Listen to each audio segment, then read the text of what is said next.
কে ফিরে আসতে চান?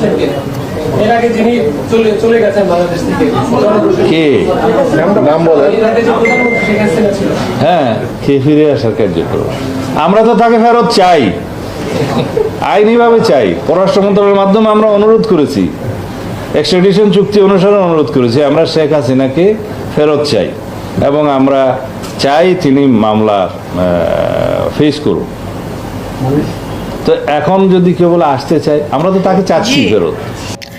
আপনারা ফেরত চাচ্ছেন বা না চাচ্ছেন তাতে শেখ হাসিনার কিছু যায় আসে না। শেখ হাসিনা আসবে, সে নিজের স্বার্থে নয়, দেশের সাথে, জনগণের স্বার্থে সে দেশে আসবে। আর মামলার কথা বলছেন, সে মামলা তো অবশ্যই থাকবে, আর সে মামলা সে ফেসও হবে। মামলাই থাকবে, শুধু মামলার নামের জায়গায় কিছু নাম চেঞ্জ হবে, আর সেটা আমার নেত্রীই করবে।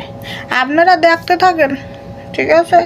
আমার নেত্রী আসবে, আপনারা চাইলেও আসবে, না চাইলেও আসবে, আসতে তো তাকে হবেই, কারণ তাকে যে দেশের খুব প্রয়োজন, ঠিক আছে?